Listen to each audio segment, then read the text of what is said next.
Hi everyone! So, to continue our topic about ocean animals, I'm going to read you a story about a dolphin. It's called The Dolphin Journey.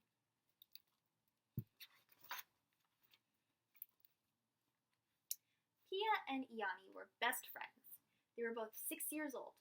Pia's mother and father were Swedish.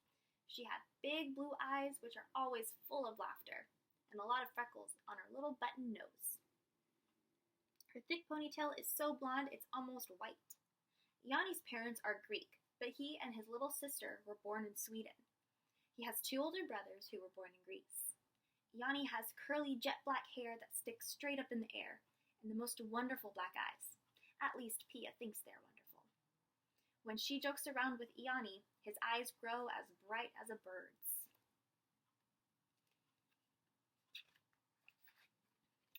Pia and Yanni live in the same building.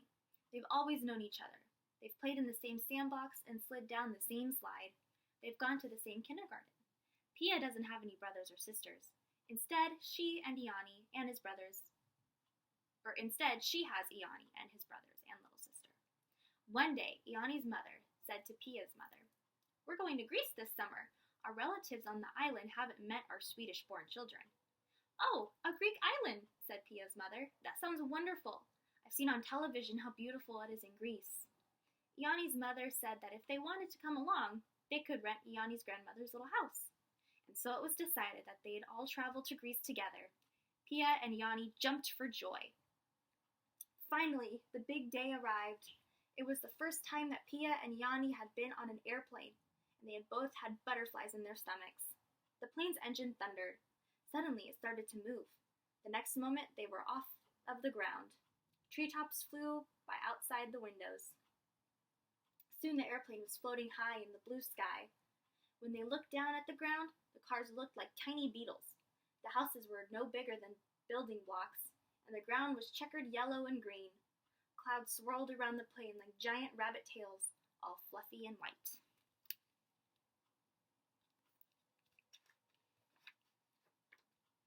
They flew for several hours. They saw mountaintops sparkling white with snow, and lakes that looked like blue-green bowls. Finally, they landed in a big city, bathed in a yellow haze. The air was so hot that they could barely breathe as they stepped out of the plane. It smelled of pine sap and dust. Yanni's uncle came to pick them up in a little bus. He drove them to the sea. Wherever they looked, they were surrounded by water in the most beautiful color that Pia had ever seen. Blue, blue, blue, she thought. Then they rowed out to the sea aboard a little boat. The boat was crowded with people, and sheep, and a rooster, and a pig, and chickens in cages. They passed many islands.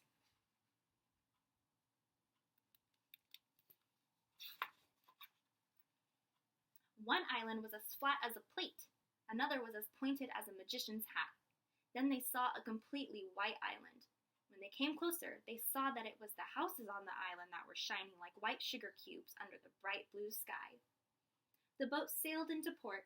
Many people, both young and old, and even dogs and cats, came running from the houses. Up on the cliffs, you could see goats and sheep. Everyone was happy to see the boat. People laughed and shouted and hugged and kissed. Some cried with happiness. The sun shone over everything like a huge lemon.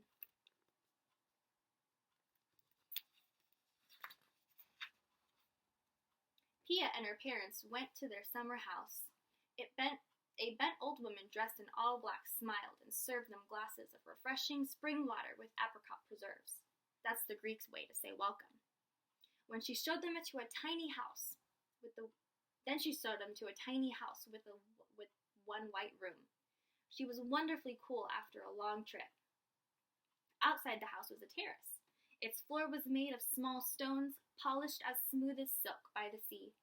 They were white, gray, pink, and black, and they had been laid out to form a picture of a dolphin. The old woman saw their look of surprise. She pointed out to the sea and smiled and nodded her head.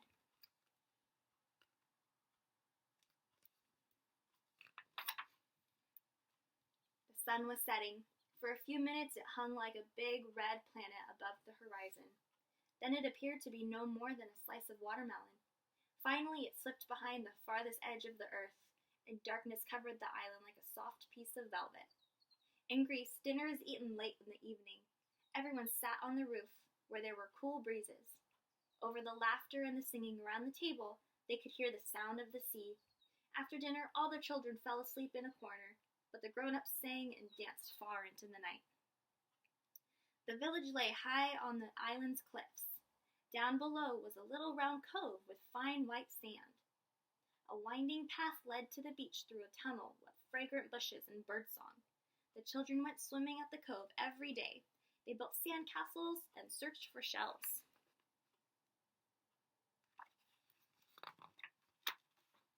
One morning, Pia and Yanni went down to the beach early, but Yanni's brother Nico was already there. "Look," said Nico, pointing out to the sea. They saw a boat on its way to the island. Around the boat, large fish were rolling in the water. They looked like huge wheels. "Those aren't fish," said Nico. "Those are dolphins, playing in the boat's wake." The dolphins jumped. Their mouths opened as if they were laughing, and they made a high whistling sound. "Let's go in," said Nico. "Maybe they'll come this way." Pia and Yanni stayed close to shore. After the hot sand, the sea felt cool and soothing. They waded out in the sandy bottom. Nico swam out deeper into the water. He turned over and floated on his back. The boat and the dolphins had disappeared, and the water was very still. Then a huge wave came and turned Nico over on his side. He rolled around, and along came another wave. They felt like the after waves that come from a passing boat, but there was no boat. There was only Pia and Yanni and Nico. Nico began swimming toward the shallow water where Pia and Yanni were hunting for seashells. A new wave came and turned him upside down. He swallowed a lot of water, and now he was afraid. Suddenly there were bubbles in the water all around him. He felt something nudge against his leg, something smooth and slippery. It felt as if it was a large body had passed by.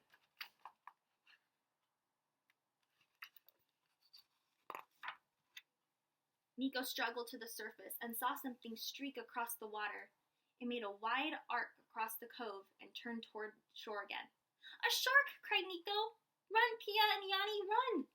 Pia and Yanni tried to run, but it wasn't easy. The water reached up to their waists. Nico caught up with them. Now the creature was swimming toward them with great speed. The surface was parted by a broad, shiny black back. They saw a dark back fin and a huge, shining eye. Then the animal sank again. An incoming wave lifted the children, and they floated in toward shore. "That wasn't a shark," said Yanni. "No, because sharks have fins like knives," said Pia. "And it had kind of an eye like a seal's," said Nico. "Imagine if it was a dolphin," said Pia. "Maybe he wants to come play with us." Just then the animal came swimming in their direction again, landing in the shallow water with a great thud. He was huge and shiny as he lay there in the clear water, rocking from side to side. His eyes were friendly, and his beak-like nose continued into a wide smile. He didn't seem at all afraid. He breathed noisily through the air hole on his head and splashed with his large tail fin.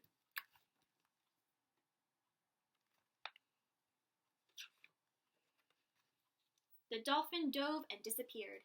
But a few minutes later, the surface parted, and he flew up in the air with a great leap.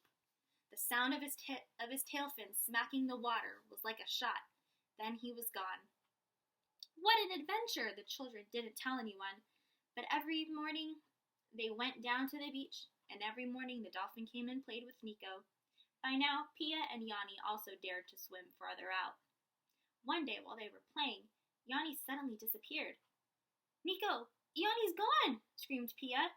Nico dove, but he couldn't find Yanni.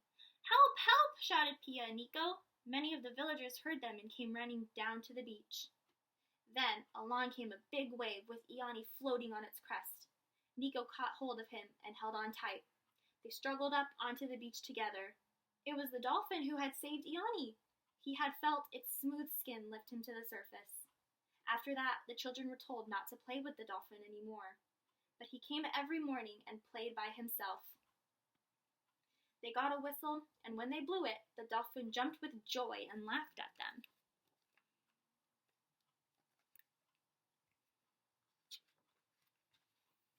One night, it was unusually hot. Pia couldn't sleep. She crept up to the roof and sat looking at the beach and the sea and the stars. She heard a whisper from the neighbor's roof. It was Yanni, who couldn't sleep either. "Look at that big rock on the beach." "That's not a rock," said a voice from the corner. It was Nico, who had been sleeping on the roof. "It just moved. Let's go look." The children got a flashlight and ran down to the beach. They shone a light on the rock-like shape. It was the dolphin. He was alive. He looked at them with kind, sad eyes and wiggled his tail fin a little. He didn't seem to be hurt, but he wasn't as wet as he should be. "It's the same with whales," said Nico. "They can come up on land for a while, but they have to get back in the water quickly, or their skin begins to crack." "We have to get help," said Pia, "or he'll die." Yanni woke up his father.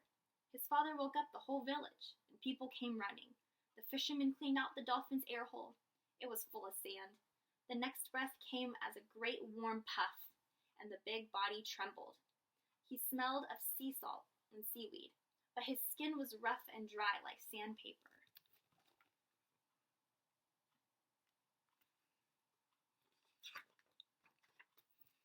The mothers and grandmothers and children ran to get buckets of water to pour over the dolphin. Pia protected the air hole with her hand. The fathers and grandfathers dug out the sand around the dolphin and tried to move him, but he was too heavy. He lay there like a huge block of stone. "He must weigh more than 500 pounds, said Yanni's father. The sky began to get lighter. Soon the sun would be up, and the dolphin would be scorched. One of the island's fishing boats still lay anchored near land. The others were already out fishing. The men managed to tie a rope around the dolphin just behind the back fin. They tied it to other lengths of rope until it reached out to the anchored boat, which could not come near the ocean, or near to shore. They all pulled. A few of the men took their pants and stood ready to follow the dolphin out into the water, where they could cut the rope. The boat's motor began to chug. The dolphin seemed completely relaxed. He wasn't frightened of the boat, which slowly began to move. The rope rose out of the water and tightened. When the boat began to tug, the rope dug into the dolphin's skin. A tremor passed through the big body. The dolphin began slowly sliding across the sand toward the water's edge. You could hear small shells being crushed under his weight. He reached the water, but he didn't move at all.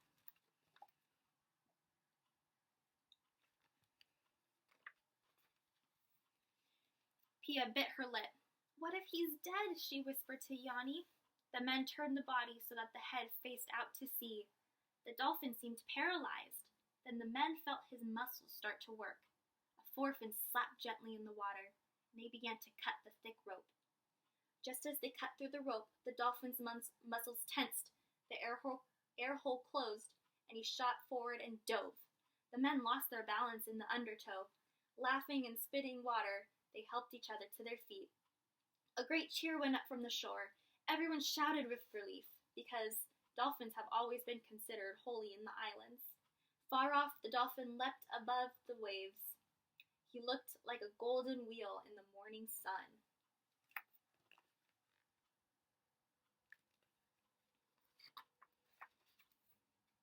That evening, everyone in the village lit a candle in the little church for the adventurer's happy ending. Then they prepared a big celebration. 2 legends had been fulfilled. The legend of a dolphin who saves a little boy from drowning, and the legend of the people who save a beach dolphin from dying. There are many legends, but this was real life. The dolphin had saved Yanni, and Yanni, Pia, and Nico, and all their friends had saved the dolphin. In the warm summer night, everyone danced and sang on the beach. The arc that spread across the water's surface let them know that the dolphin was celebrating with them.